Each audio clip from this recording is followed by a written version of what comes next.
Greetings, my name is Monty Martin. And I'm Kelly McLaughlin. And we are the Dungeon Dudes. And for the past few weeks, we've been going through all the changes to the classes in Dungeons & Dragons 2024. But today, we're talking about a couple more of the rules changes in the New Player's Handbook. As we've been going through the New Player's Handbook, we did an earlier video on 10 major changes, which you can check out right up over there.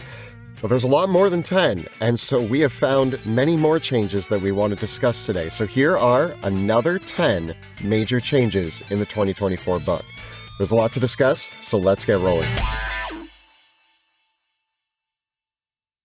So, kicking things off are the rules for grappling. We talked a little bit about this in our review of the changes to the monk, but it applies for a lot of different characters. Grappling has been tweaked in the 2024 core rules, but in order to get the full picture of what this actually means, you're going to want to read up on not only grappling, but unarmed strikes, the grappled condition, and grappling itself. You actually start a grapple by making an unarmed strike, but you don't actually need to hit. Instead, the target must succeed on a strength or dexterity saving throw. It gets to choose which one.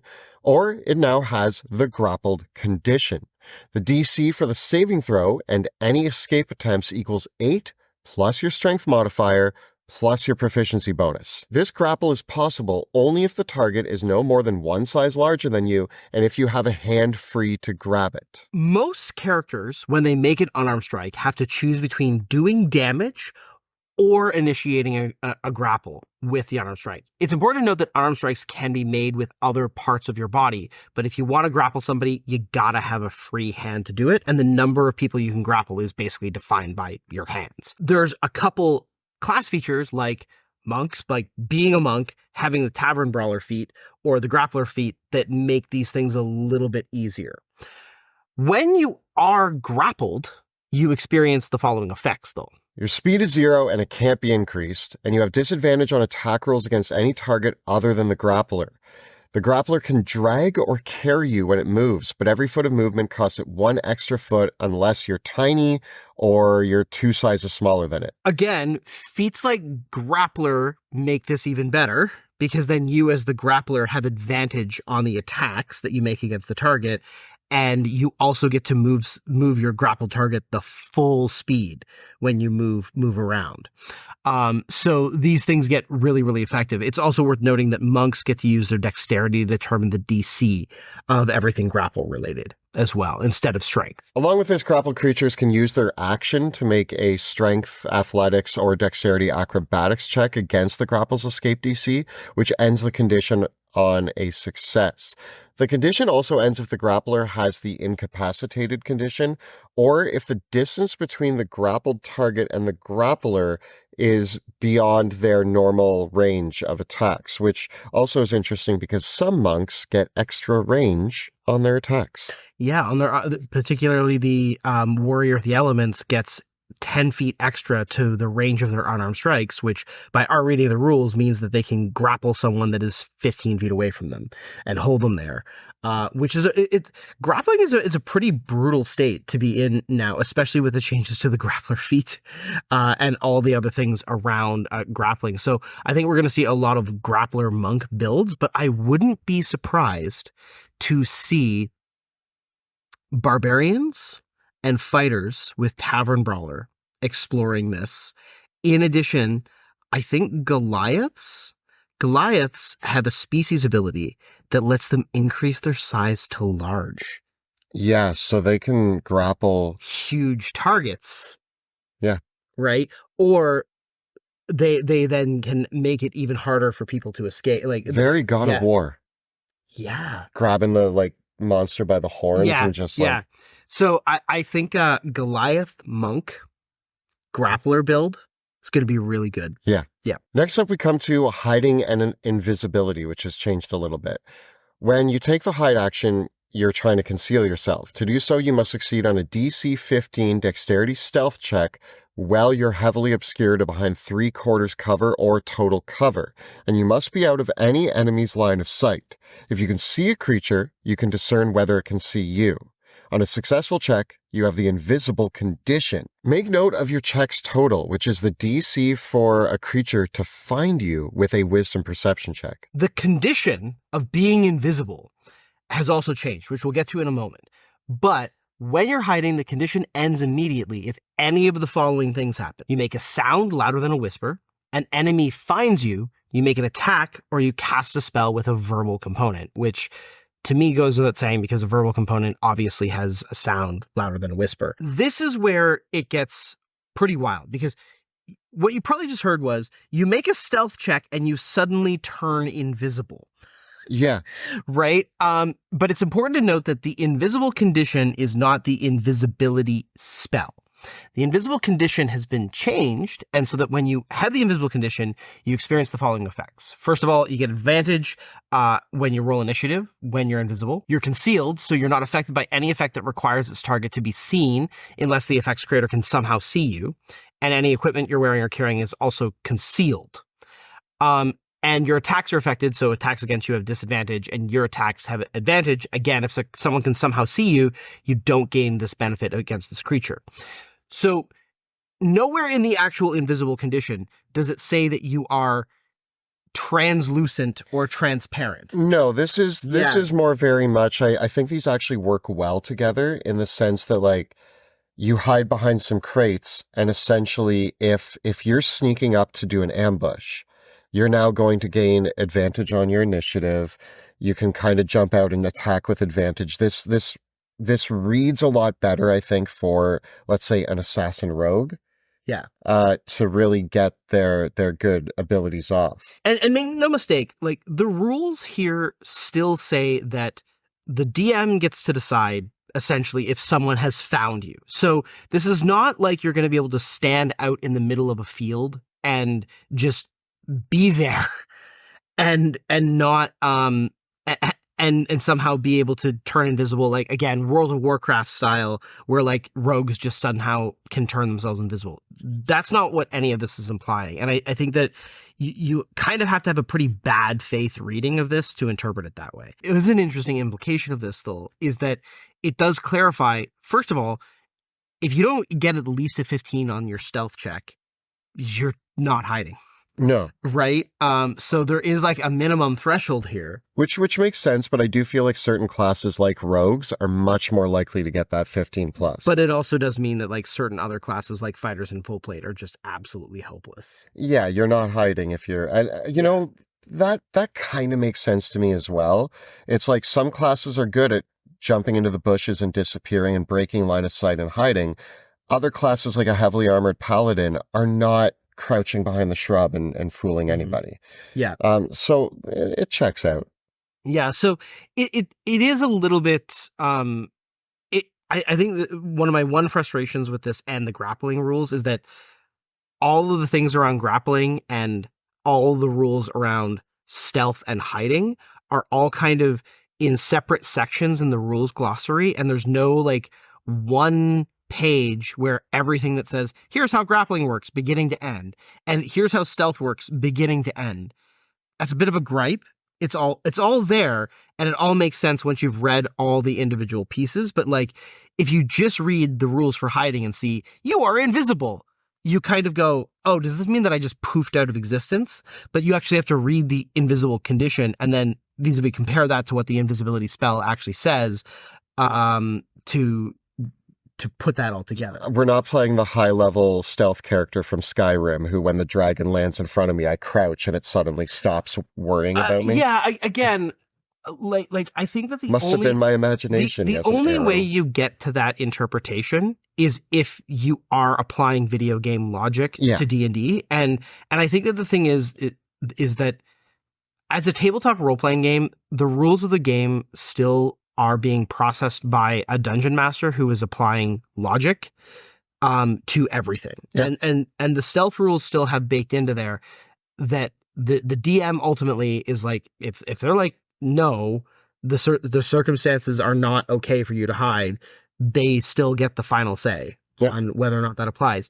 And I know that there's a few people that might have like the misgivings about, but the DM should have more guidelines. And I agree, the DM should have lots and lots of guidelines. But ultimately, I think hiding is such a contextual based thing that it ultimately always will have to rely on the dungeon master, because it's got to. Yeah. You can't account for every possible condition and circumstance. And it does mean, I think, that in this case, like the interesting line there about like the target can't see you means that I think now it's more possible for you to actually sneak up behind someone, because the DM has the latitude to say, like, yes, this person is distracted and not looking in your direction, so you can actually creep up behind them. Whereas we, in the 2014 rules, we kind of existed in this world where it's like everybody oddly has 360-degree vision. Yeah. Yeah. Yeah. Next up, we come to skills and tools. If you have proficiency with a tool, you get to add your proficiency bonus to any ability check you make that uses the tool. If you have proficiency in a skill that's used with that check, you have advantage on that check as well. So the example that is here is that Sleight of Hand and Thieves' tools ostensibly work together.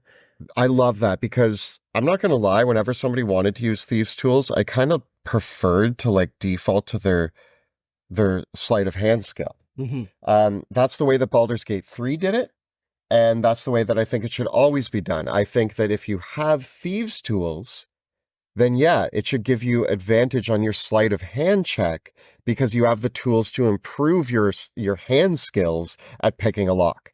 Yeah, so basically all the tools that are in the book now all have an ability that is provided for them, and then all of them have an example of, like, this is what, again, I wanted more examples of how you use skills, and then every tool has an example and a sample DC of what you might do with it, right? So for example, like Thieves' tools actually say, like, pick a lock, disarm a trap, used with dexterity. You get all these like interesting things here where it's like Tinker's tools say you can assemble a tiny item composed of scrap which falls apart after 1 minute, or like Disguise tools tell you how hard it is to apply makeup, or forgery kits like forge something. So like we actually have examples, and then all these are actually tied to the crafting rules now too. So I like this quite a lot. I like that applying makeup is a DC 10, and I'm already starting to think about like the difference in my bonus to applying makeup versus my partner's bonus to applying makeup. It's based on your charisma. Applying makeup is a DC. I should be pretty good at applying makeup then. I feel like it's a separate skill, but anyway. Well, you know, maybe on the next time you should try to. I used to wear a lot of eyeliner back in the day. Just saying. Yeah. So I like this, although again, the only thing that's not 100% clear here is what skills and what tools work together. I do also think, though, that this is a step in the right direction for, I've always been like, why do I even have a tool proficiency if it rarely ever comes up? Well, because if you're using the disguise kit, right, like, would you give someone who's using a disguise kit to apply makeup for the purposes of a performance? And so let's say I'm trained in performance and I'm using a disguise kit and I'm putting on like costume style makeup because I want to be like a glam rocker. Am I going to get advantage on the check? Versus if I'm proficient in deception and I'm applying makeup and like facial prosthetics to disguise myself, is that a case where you give advantage? I think in both cases, yes. Yeah, that sounds reasonable. It's not super spelled out. Yeah. Next up, we come to the heavy weapon property. This one's interesting. You have disadvantage on attack rolls with heavy weapons if it's a melee weapon and your strength score isn't at least 13, or if it's a ranged weapon and your dexterity score isn't 13. Upshot, though, small characters can use heavy weapons as long as they meet the prerequisites. But this does make an interesting consideration for hexblades, and I do think that most of the classes, though, that use heavy weapons, like a paladin, you're probably going to have a strength 13. A fighter, you're probably going to have a strength 13.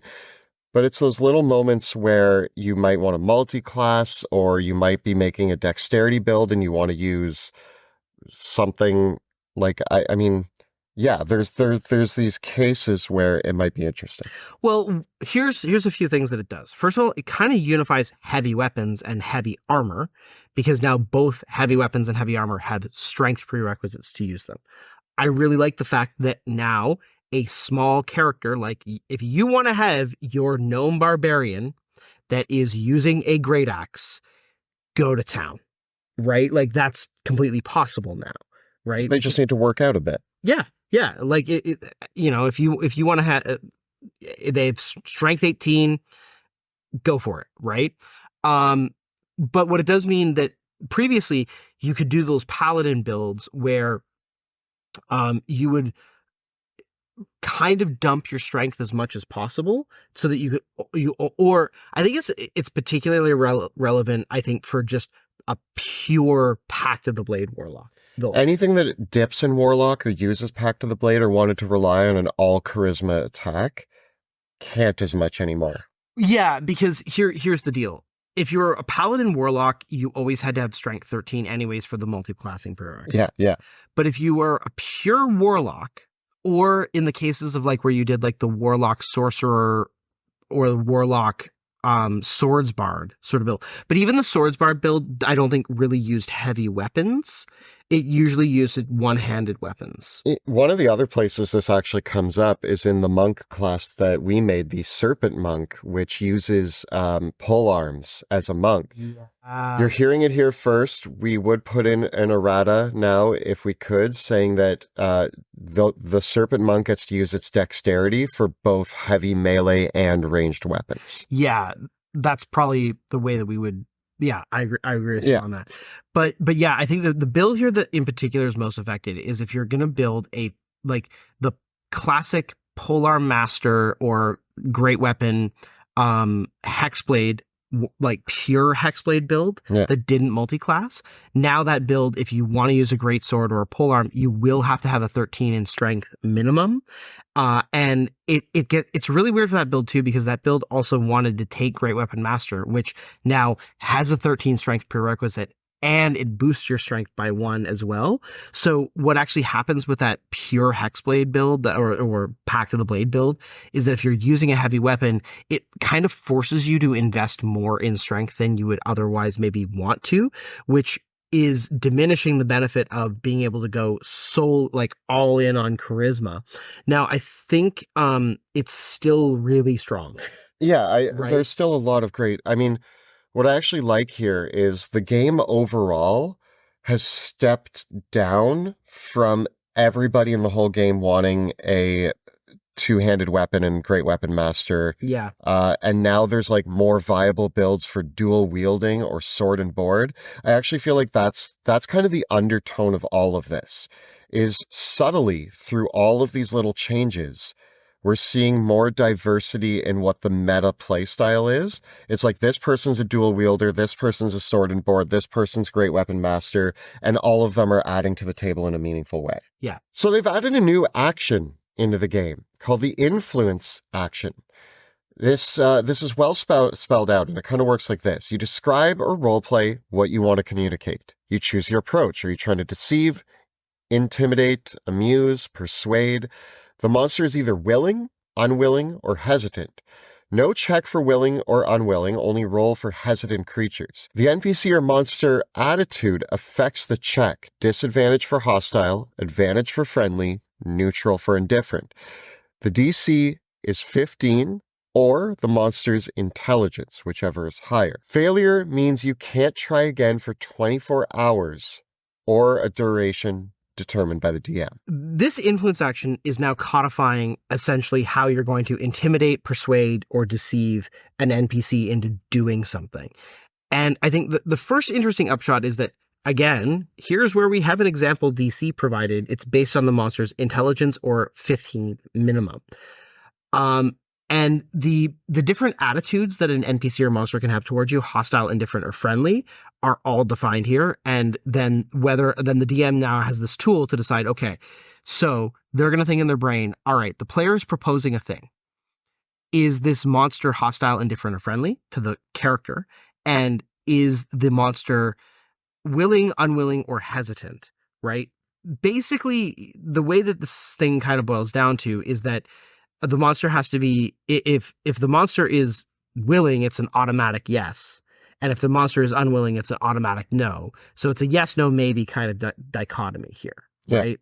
But it does give the dungeon master some guidelines on when to apply advantage to a charisma check based on how friendly the target is to you. I'll admit, I kind of ran things this way anyways. Yeah, but what I will say in defense of this new option is we're probably still going to run it the same way because that's kind of what we were doing anyway. Yeah. But we've always had a problem with skills that are not used in combat needed better definition for some newer DMs on when to use them and when to give advantage. So something simple like this, yeah, a lot of us were already doing this, but now at least they've spelled it out so that a new DM says, oh, I can look at this and determine whether I should be granting advantage on the deception or persuasion roll.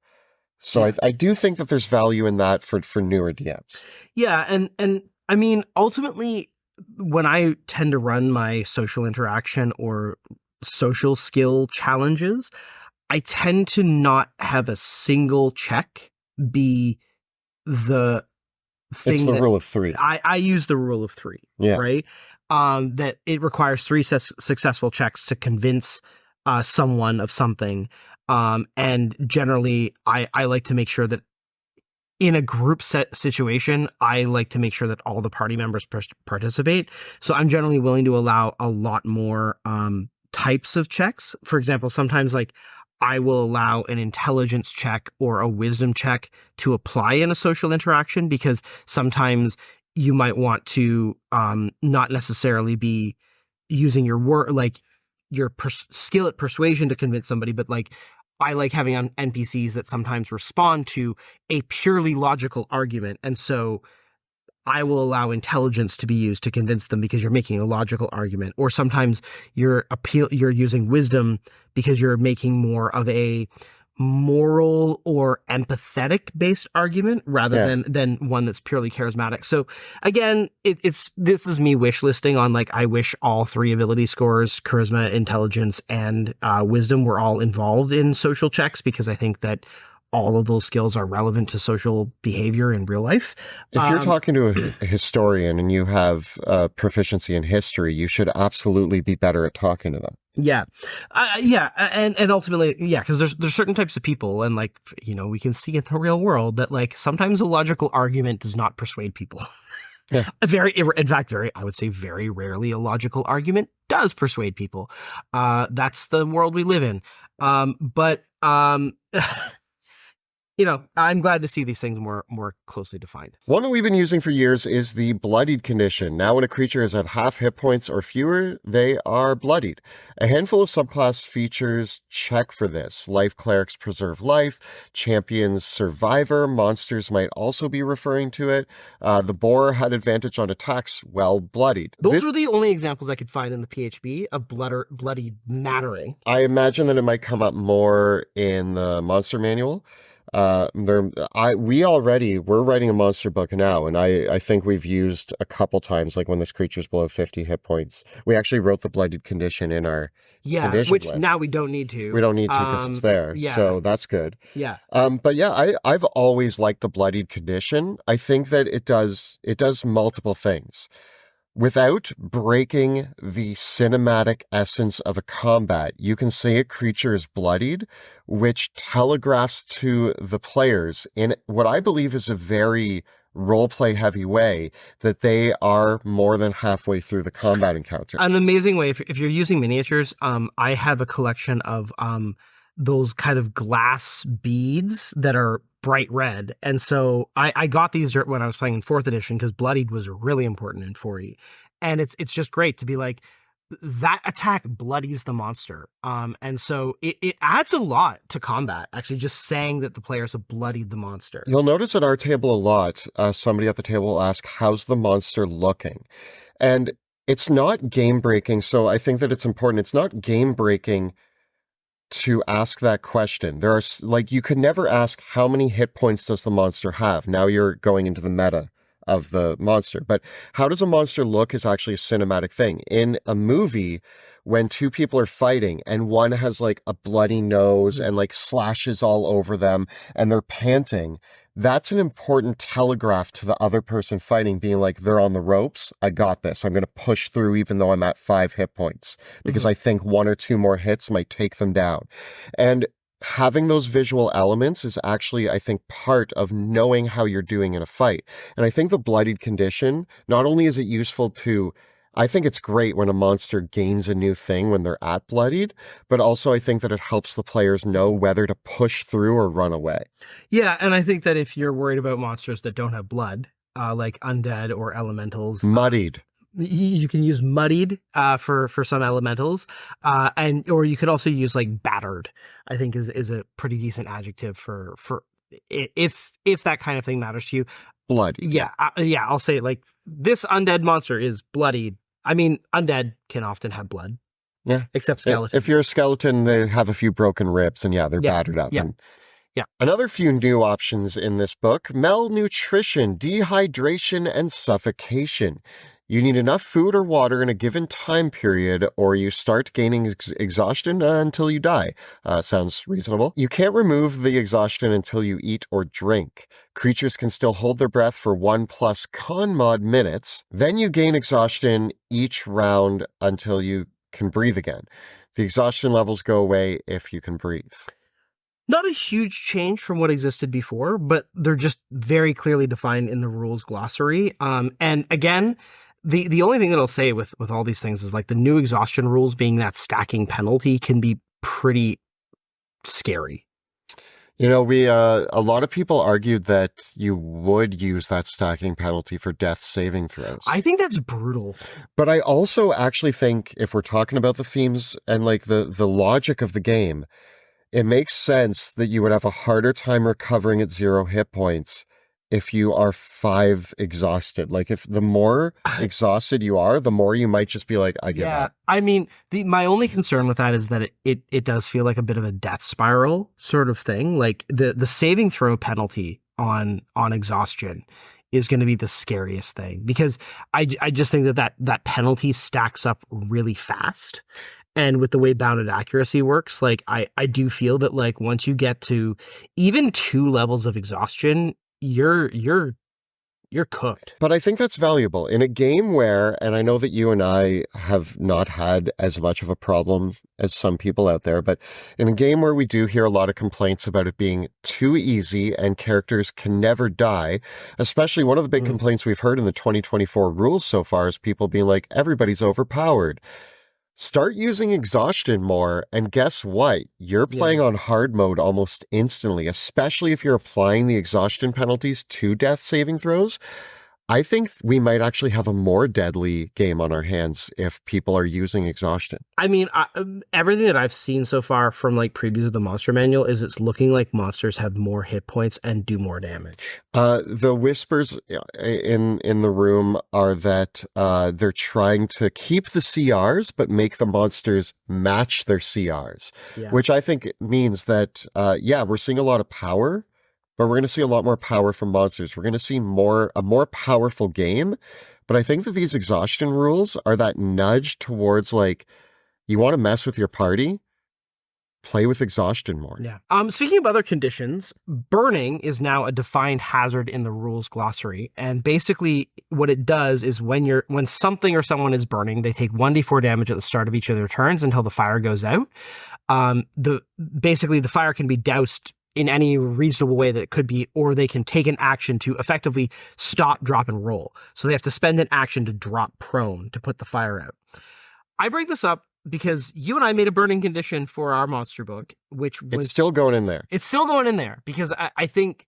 I like it more. I like ours more. I'm glad that it's in here, but I'll just say for our part, what we did differently with our burning condition, and I would encourage anybody to take this, is like burning 1d4 damage is not a lot of fire damage. And what's cool though is that it's really easy to hack this and say that the burning is more damage, or it's a different damage type. So when we notate our burning condition in Monsters of Drakenheim, we go, okay, well, this monster is causing an effect that it's going to do burning 3d10 acid damage. But with our condition, we're doing, we actually found with playtesting that players found it more interactive if the burning damage ticked at the end of their turn. So they actually got a chance to decide, are they going to use their action to put it out and prevent the damage, or just suck it up? Yeah, and through playtesting, we've had a lot of luck with our burning condition. I think that it's important that it's here.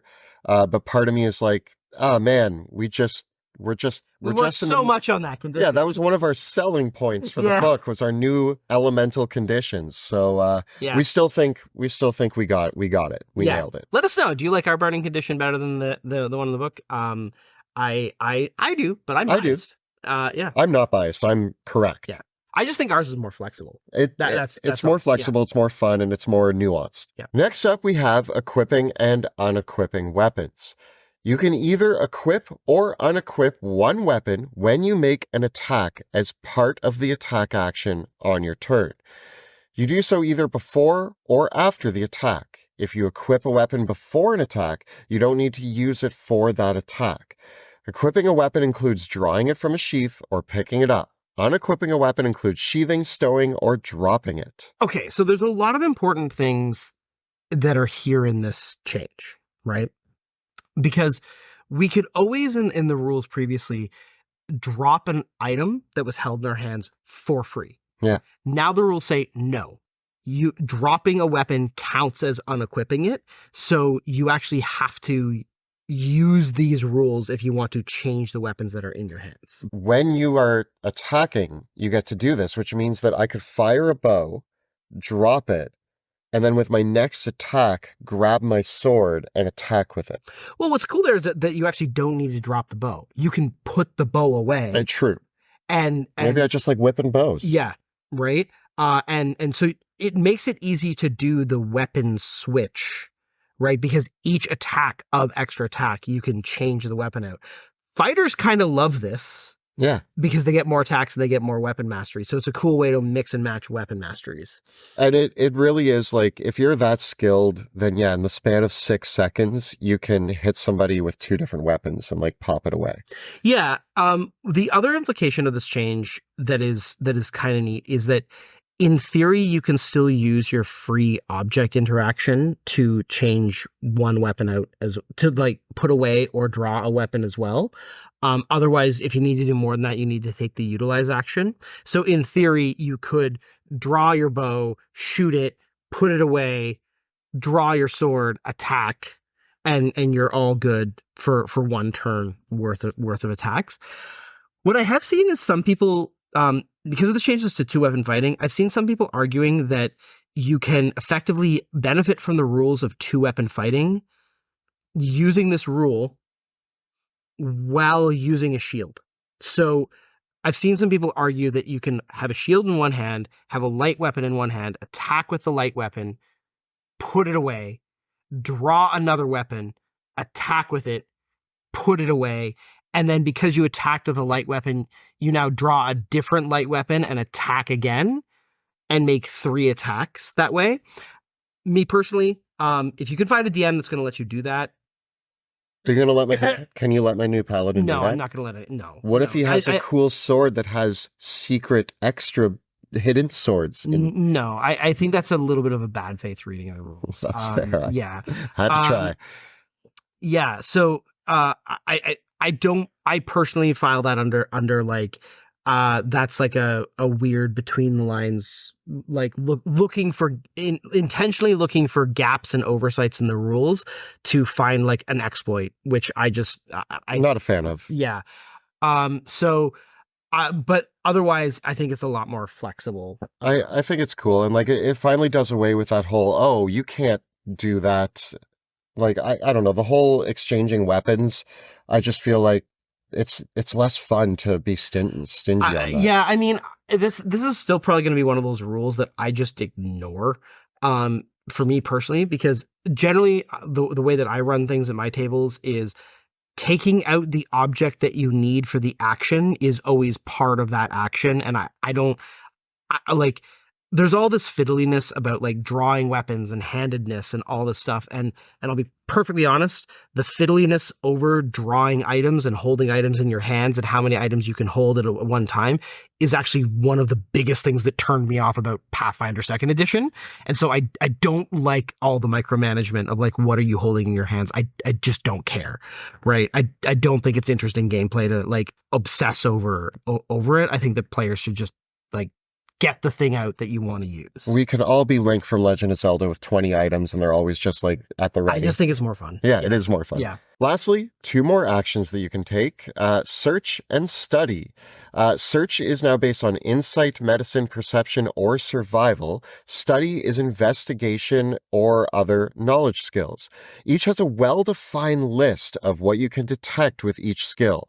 Study action has creature types tied to each knowledge skill, but doesn't really define what you can learn about a monster with a successful check. Maybe the monster manual will explain this better.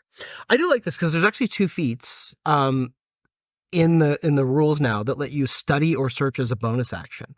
So in theory, we could see somebody that is like, I'm going to study this monster on my turn as a bonus action. Hey DM, what do I learn about it?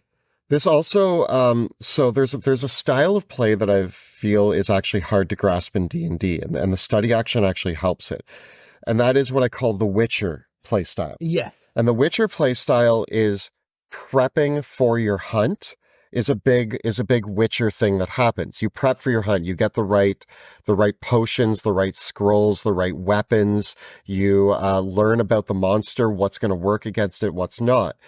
I think that now, if I hide and become invisible, and then crouch and observe my monster in its habitat and study it, learning the information I need, like, okay, fire's not going to work on this creature. It's immune to fire, but hey, it doesn't like water. I've observed it for like a little while, and I know this. I sneak back, I get my like water spells and whatnot, and I go and I kill it. Like, I just think that studying the foe has some cool implications for actually hunting the foe. Yeah.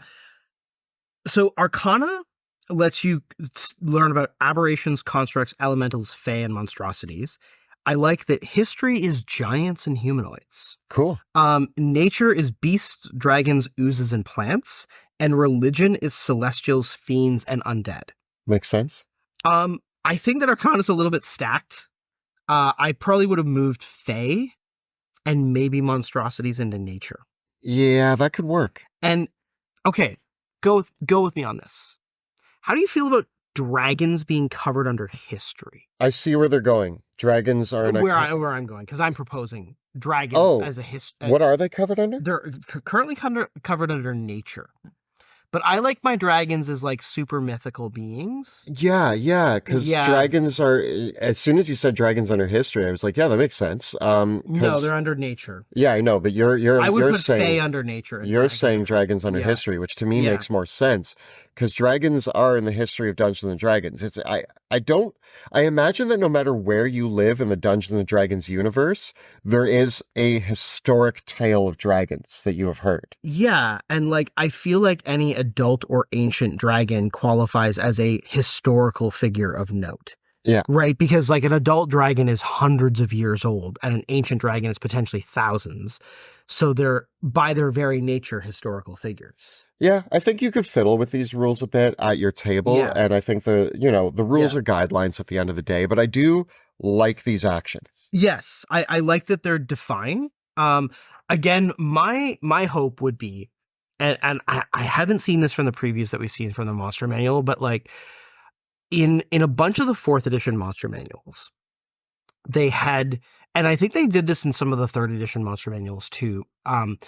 What they had was every monster entry had a table that was the skill that you used to study this monster. And then like, it was like, this is what you learned if you rolled 10. This is what you learned if you rolled 15. This is what you learned if you rolled 20.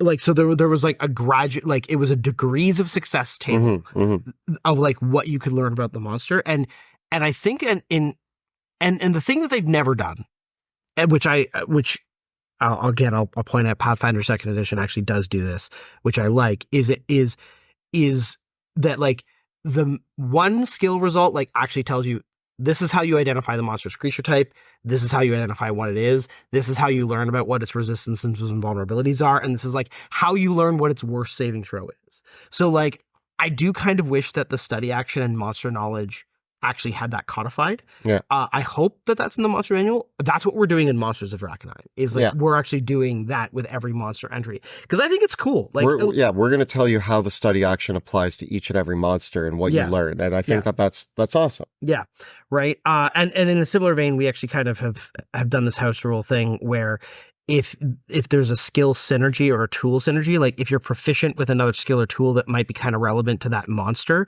you get advantage on the check, which I like. With, again, coming back to that skills and tools thing, is like the synergy rule. I love, like, I feel like that's another thing that should just be applied in more places, where it's like, if there's a case where you as a dungeon master see, oh, 2 skills or a skill and a tool or a skill and some other proficiency that this character has are relevant to this check, give them advantage. I love that. Yeah, I think it's important. So these have been 10 more big rules changes in D&D 2024. If you've caught any other major rule changes, or you're excited or disappointed in these rule changes, let us know about it in the comments below. The videos that we create on our channel are made possible thanks to the incredible generosity of our Patreon supporters. So if you enjoy the work that we do here, please consider becoming a patron of the show. The links are right down below. And if you enjoy D&D and want to see us playing some D&D, you can check out our Adventures in the Worlds of Drakenheim, which airs Tuesday evenings here on YouTube. You can check out the previous episodes right up over here. And we've got plenty more coverage of all the changes, including the classes and more that have happened in this book. Check them all out right up over here. Please subscribe to our channel, like this video, and ring that bell so that you never miss an episode. Thanks so much for watching. We'll see you next time in the dungeon.